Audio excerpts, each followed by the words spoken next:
The spirit, sir, is one of mockery.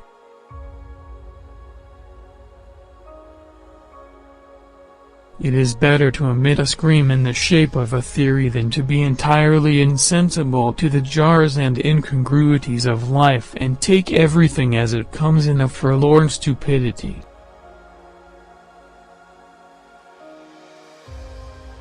I was still cursed with my duality of purpose.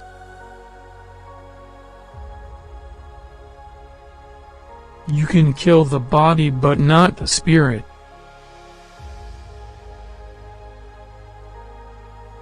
This, as I take it, was because all human beings, as we meet them, are commingled out of good and evil, and Edward Hyde, alone in the ranks of mankind, was pure evil.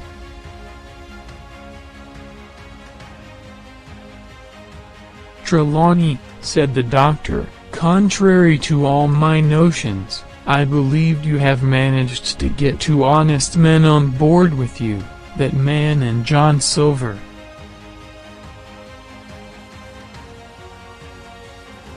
Pieces of 8.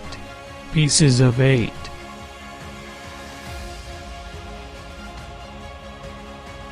The problem of education is twofold: first to know, and then to utter.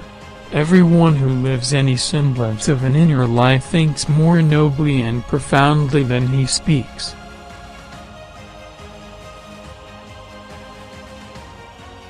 If you are going to make a book end badly, it must end badly from the beginning.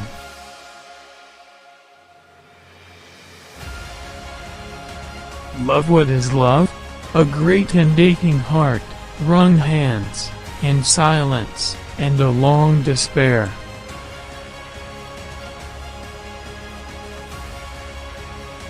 To be wholly devoted to some intellectual exercise is to have succeeded in life.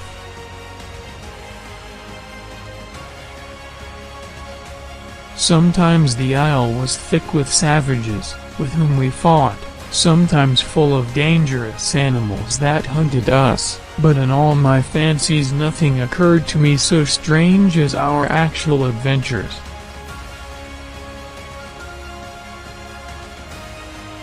It's a pleasant thing to be young, and have 10 toes.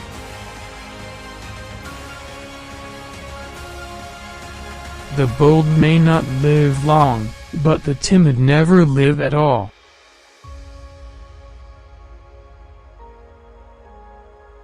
Make up your mind to be happy.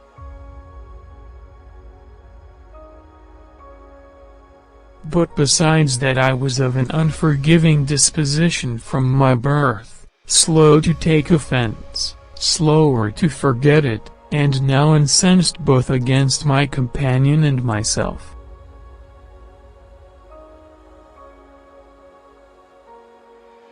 I felt no repugnance. I knew I was wicked, 10 times more wicked, and that thought both braced and delighted me.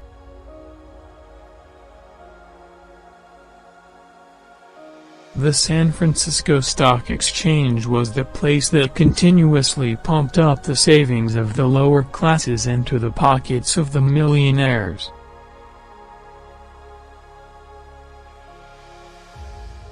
In the harsh face of life, faith can read a bracing gospel.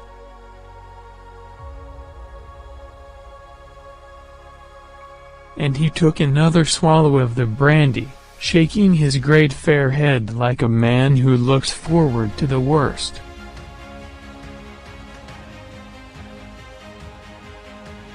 The saddest object in civilization, and to my mind the greatest confession of its failure, is the man who can work, who wants work, and who is not allowed to work.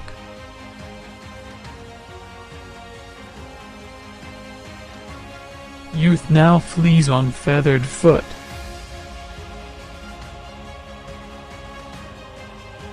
Mutiny, it was plain, hung over us like a thundercloud.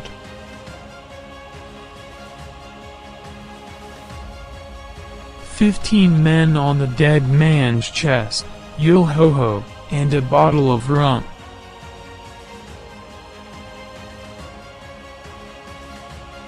The web, then, or the pattern, a web at once sensuous and logical, an elegant and pregnant texture, that is style, that is the foundation of the art of literature.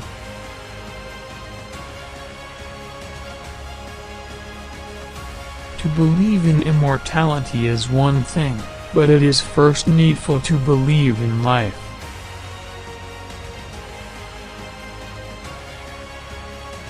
We are three very old friends, Lanyon, we shall not live to make others.